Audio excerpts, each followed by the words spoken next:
హరిహరి వీరమల్లు అనే సినిమాని ఆపడం కోసమే జూన్ 1 నుంచి బంద్ ప్రకటిస్తున్నారు పర్సెంటేజ్ కానీ ఇవ్వకపోతే అనే మాట రావడం అనేది చాలా దుర్మార్గం. It's a trash. అది ఉత్తిది, అది కరెక్ట్ కాదు. అందులో కుట్ర ఉంది, ఆ కుట్రదారులు ఎవరు తెలుసుకోవాలి అని స్వయంగా పవన్ కళ్యాణ్ గారు ఆఫీస్ నుంచి రావడం అనేది, స్వయంగా సినిమాటోగ్రఫీ మంత్రి దుర్గేష్ గారు మాట్లాడడం అనేది కరెక్ట్ కాదు. ఎందుకంటే మిత్రులారా, ప్రొడ్యూసర్ కౌన్సిల్ కానీ ఫిల్మ్ ఛాంబర్ కానీ అది సినిమా పరిశ్రమ పాలనా సంస్థలు, ఆ 2 సంస్థలు కూడా బంద్ ప్రకటిస్తామని ఇప్పుడు చెప్పలా. డిసిషన్స్ ఆర్ గోయింగ్ ఆన్ అని చెప్పారు వాళ్ళు. దట్ ఇంకో విషయం చెప్తున్నా మీకు, బంద్ అనేది ప్రజాస్వామ్యంలో ఒక బ్రహ్మాస్త్రం. ఎవరైనా బంద్ ప్రకటించే ముందు సినిమా ఇండస్ట్రీలో అకార్డింగ్ టు నామ్స్ 3 వారాల ముందుగా తెలియపరచాలి. ఇదిగో పలానా ఇష్యూ మీద మేము ఫైట్ చేస్తున్నాం, అది ఇంకా కొలిక్కి రాలేదు కాబట్టి మేము బంద్ ప్రకటించబోతున్నాం అనే విషయాన్ని నిర్మాతలకు 3 వారాల ముందు తెలియపరచాలి. This is norms, it's a preamble. 3 వారాల ముందు తెలియపరిస్తే రిలీజ్ డేట్ ఎవరైతే ఇచ్చుకున్నారో మేము రిలీజ్ డేట్ ఇచ్చుకున్నామండి, ఇంకో 2 వారాలు మేము రిలీజ్ చేస్తున్నామండి అని ప్రిపేర్ అయిన నిర్మాతలను ఇబ్బంది పెట్టకుండా ఉండడం కోసమే 3 వారాల ముందు తెలియపరచాలి అకార్డింగ్ టు నామ్స్.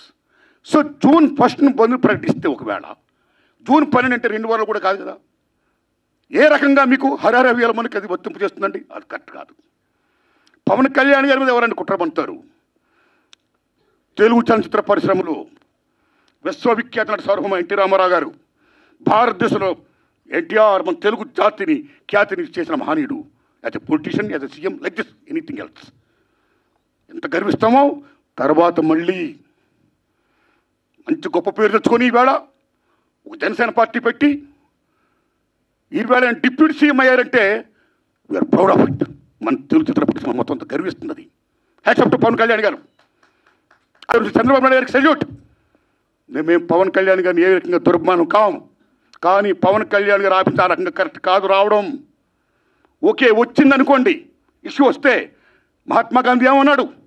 ప్రపంచ యుద్ధాలను కూడా చర్చల ద్వారా ఆపొచ్చు అన్నాడు ఆయన. ఒక సీఎం, ఒక డిప్యూటీ సీఎంగా మీరు అక్కడ సీఎం చంద్రబాబు నాయుడు గారితో మాట్లాడి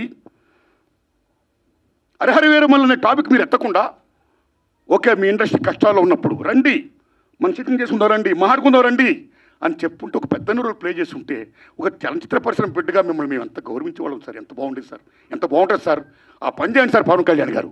ఎందుకంటే పర్సెంటేజ్ సిస్టమ్ వల్ల ఇండస్ట్రీ ఇవాళ చాలా మేలు జరుగుతుందండి. పర్సెంటేజ్ సిస్టమ్ లేకపోవడం వల్ల ఇండస్ట్రీ సగటు నిర్మాత మొత్తం కొలాప్స్ అయిపోతున్నారండి ఇవాళ. మీరు నమ్మండి sir. Why? Because all malls, PVRs మొత్తం ఇలాంటివన్నీ వచ్చేసిన తర్వాత సింగిల్ థియేటర్స్ ఇవాళ ఉనికి లేకుండా పోతుందండి. తెలంగాణలో 500 ఉన్న సింగిల్ థియేటర్లు ఇవాళ 200 చిల్లరకు వచ్చేసాయి. ఆంధ్రప్రదేశ్లో 500 పైన ఉన్న సింగిల్ థియేటర్ ఇవాళ 300 పైసలకు వచ్చాయి. సింగిల్ థియేటర్ లేకపోతే యొక్క ప్రేక్షకుల పరిస్థితి ఏమిటి? ఇవాళ మాల్స్లోని ఆటల్లోని ఇటువంటి సోకాడు థియేటర్స్లో రేట్స్ ఎంత ఉన్నాయి ఇవాళ? ఎంత పీపచ్చమైన రేట్స్. ఆడికి వెళ్ళి ఏదైనా పాప్కార్న్ తింటేనే 500 రూపాయల, డ్రింక్ 200 రూపాయల, టికెట్ మొత్తం 200, 300 ఇలాగ అనుకుంటే సగటు ప్రేక్షకుడు ఎక్కడ సినిమా చూడగలుగుతాడు? ఏ రకంగా వెళ్ళగలుగుతాడు? ఇవాళ భారతదేశంలో సినిమా పరిశ్రమ అనేది సామాన్యుడికి వినోదం. అలాంటి వినోదాన్ని సగటు మనిషికి దూరం చేస్తుంది ఇవాళ బికాస్ ఆఫ్ దీస్ పాలసీస్. కాబట్టి సింగిల్ థియేటర్ని బతికించుకోవాలి, దానికి పర్సెంటేజ్ సిస్టమ్ కావాలి. ఈ పర్సెంటేజ్ సిస్టమ్ అనేది ఇప్పుడు నుంచి కాదండి. నేను ఎందుకు ప్రశ్న పెట్టానంటే since 25 years the issue is going on. ఈ పర్సెంటేజ్ కావాలని కోరిన వాళ్ళు మేము కూడా ఒకటి, నేను కూడా ఒకనండి. ఆ రోజుల్లో మీరు నమ్మని మిత్రులలో కిఎల్ నాన్నగారు ఉన్నప్పుడే ప్రొడ్యూసర్ కౌన్సిల్ అధ్యక్షుడిగా మేము విజ్ఞప్తి చేశాం. కాలా సి కళ్యాణ్ గారు ఉన్నప్పుడు విజ్ఞప్తి చేశాం.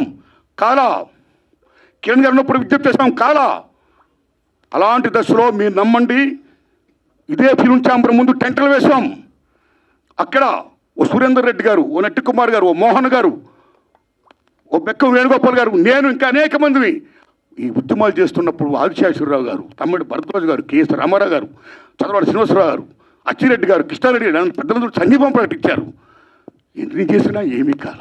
వెళ్ళి స్వయంగా నేను వెళ్ళి రామారాయణ గారు రిక్వెస్ట్ చేశా, నారాయణ పర్సెంటేజ్ సిస్టమ్ కావాలి, అది మంచిది, ఈ సిస్టమ్ ఉండకూడదు, రెండో సిస్టమ్ ఉండకూడదు, నేను సురేష్ బాబుతో మాట్లాడతాను, I am with you, I am with that moment అన్నాడు రామారాయణ గారు. మహానుభావుడు కీర్చేసి అయ్యారు.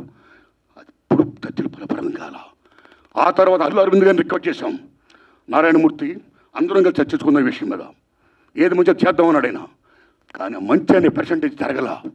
మళ్ళీ సునీల్ నారాయణ గారిని రిక్వెస్ట్ చేశాం. అందరూ ఏం చెప్తా అదే మేము చేస్తామన్నాడు ఆయన. కానీ ఇది మంచి జరగల, పర్సెంటేజ్ సిస్టమ్ ఇంప్లిమెంట్ కాలా. దిల్ రాజు గారిని రిక్వెస్ట్ చేశాం. నిజంగా దిల్ రాజు గారు నేను పర్సెంటేజ్ సిస్టమ్కి యాక్సెప్ట్ అన్నాడు ఆయన ఆ డేస్లో. కానీ ఫలప్రదం కాలా. ఆ టైంలో అప్పుడు ఇండస్ట్రీ పెద్ద మహానుభావుడు మా గురువు దాసనారాయణ ఇంట్లో మా గురువు గారు కెఎస్ రామారావు గారు, తమ్మిడి భరద్వాజ్ గారు, నేను, సి కళ్యాణ్ గారు అందరం మీట్ అయ్యాం. మీట్ అయిన తర్వాత VNR Nageswara Rao distributor from Telangana. Percentage system కావాలి, ఏ సిస్టమ్ కావాలి, ఆక్యుపేషన్ పర్సెంటేజ్ కావాలని కొందరు, 50-50 కావాలని కొందరు, ఇలా రకరకాల మాడుతున్నప్పుడు ఇది తప్పకుండా తేలుతాం. ముందు పర్సెంటేజ్ సిస్టమ్ పెట్టాలి, రెండు సిస్టమ్ ఉండకూడదు, లీజ్ సిస్టమ్ ఎత్తేయాలి అనే దాన్ని ముందు మీరు తీసుకురండి అని మేము విజ్ఞప్తి చేస్తే మా గురువు దాసనారాయణ దాన్ని యాక్సెప్ట్ చేశారు, ముందు తీసుకుని వెళ్ళారు. కానీ ఫలప్రదం కాలే, ఇంప్లిమెంట్ కాలా. లేటర్ ఆఫ్ ఇండస్ట్రీ పెద్ద చిరంజీవి గారి దగ్గరికి వెళ్ళాం. ఇది ఇష్యూ మీద రైజ్ చేశాం, విజ్ఞప్తి చేశాం. టికెట్స్ రేస్ పెంచుద్దని చెప్పడం విషయంలో కానీ ఈ ఇష్యూలో కానీ ఆయన కృషి చేశాడు, మరీ ఫలప్రదం కాల. So this is a very big issue. Since 25 years this percentage system is going on, the issue is going on, not clearing. అది కావాలి. అలాంటిది ఇవాళ పర్సెంటేజ్ సిస్టమ్ కొలుక్కొచ్చే దశలో హరిహరి వీరమ్మలకి దీనికి ఒక లింకప్ పెట్టి ఏం సంబంధం అండి? ఏమీ సంబంధం లేదు. ఈ రకంగా దాన్ని చేస్తారని చెప్పి ఈ పర్సెంటేజ్ సిస్టమ్ అనే ఇష్యూని పక్క తోసేసేసి హరిహరి వీరమ్మను ఫోకస్ చేయడం అంటే ఎంత దోణం ఉండేది. అది కరెక్ట్ కాదండి. అందుకని నేను మనస్ఫూర్తిగా ఇది ఫీల్ అయ్యే నేను చెప్పడం కోసమే నేను విజ్ఞప్తి చెప్తూ పవన్ కళ్యాణ్ గారిని విజ్ఞప్తి చేస్తున్నా, నేను చంద్రబాబు నాయుడు గారిని విజ్ఞప్తి చేస్తున్నా, దుర్గేష్ గారిని విజ్ఞప్తి చేస్తున్నా. పవన్ కళ్యాణ్ గారు మాట చెప్పారు, ఇండస్ట్రీ వారు వచ్చి గవర్నమెంట్ ఏర్పడ్డ వెంటనే వచ్చి పలకరించవచ్చు కదా, మర్యాదపూర్వకంగా కలవచ్చు కదా అన్నారు. ఆయన శభాష్, కలవాలి రాజులు, మీరు కలుస్తాం. కానీ ఒక విజ్ఞప్తి చేస్తున్నాం, పూర్వకాలంలో రాజుల దగ్గరికి ఏదైనా ప్రజలకు సమస్య వచ్చినప్పుడు ధర్మగంట కొడితే లోపలికి వెళ్ళేవారు. దాని బిఫోరే రాజులే ప్రజల దగ్గరికి వెళ్ళేవాళ్ళు, రక్తబండ పెట్టేవారు. మీ ప్రజలకు ఏం సమస్య ఉందో రండి చెప్పండి అని అడిగేవాడైనా, అక్కడక్కడిగా తీర్పులు చెప్పేవాడు, సాల్వ్ చేసేవారు, ప్రజలకు మేలు చేసేవాడైనా. ఇదిగో మా ఊరికి చెరువు కావాలి, మా ఊరికి విద్య కావాలి, మా ఊరికి వైద్యం కావాలి, లైక్ దిస్. అలాగా మీ మినిస్టర్లు కూడా అయిన వెంటనే ఇండస్ట్రీని పిలిచి రండి, మీకేం సమస్యలు ఉన్నాయి, నేనేం చేయాలి, మేమేం చేయాలి అని చెప్తే మేము కూడా ఎంత ఆనందపడేవాళ్ళం అండి. మేము మీ బిడ్డలు అండి, we are the children of the state. మేము మీకు ఓట్లు వేసిన వాళ్ళమి, మిమ్మల్ని లెక్కించిన వాళ్ళమి, మీ బిడ్డలు మేము. You must be respect the people, the same time you must respect the government. It's vice versa. So my humble request, దయించి పర్సెంటేజ్ సిస్టమ్ పక్కకి పెట్టేయకుండా, పర్సెంటేజ్ సిస్టమ్ అనేది మెయిన్ ఇష్యూ కాబట్టి. ఎందుకంటే ఆల్ మాల్స్ ఇవాళ ఆక్యుపై చేసి 50% దే ఆర్ టేకింగ్. కార్పొరేట్ సెటప్తో కూడుకొని ప్రైవేట్ సంస్థలు ఏమైతే ఉన్నాయో ఆ కార్పొరేట్స్ అందరూ కూడా they are getting 50%. But single థియేటర్కి ఏమైంది? సింగిల్ థియేటర్ అందరూ మనవాళ్ళు, ఎక్కడవాళ్ళు, ఓ ఫ్యాషన్తో కట్టుకున్నవాళ్ళు, ఈ తల్లిని నమ్ముకున్నవాళ్ళు. సినిమా అంటేనే తల్లి తండ్రి నిర్మాత తీసేవాడు, చూసేవాడు, ప్రేక్షకుడు దేవుడు, ఇద్దరికి మధ్య సంధానంగా చూపించే తల్లి సినిమా హాల్ ఓ దేవాలయం. ఆ దేవాలయాలు బాగుండాలి. ఇవాళ ఎన్ని దేవాలయాలు కళ్యాణ మంటపాలు అయిపోతున్నాయి, ఎన్ని దేవాలయాలు మూసిపడిపోతున్నాయి, బికాస్ దిస్ సిస్టమ్. కాబట్టి మల్టిపుల్ నేషన్స్, ఈ ప్రైవేట్ కంపెనీస్, ఈ కార్పొరేట్స్ అందరూ వచ్చేసిన తర్వాత చిన్న చేపని పెద్ద చేప, చిన్నమాయని పెద్దమాయని పెంగళ నాగేంద్ర గారు మాయాబజార్ చెప్పినట్టు ఇవాళ they are occupying they like octopus.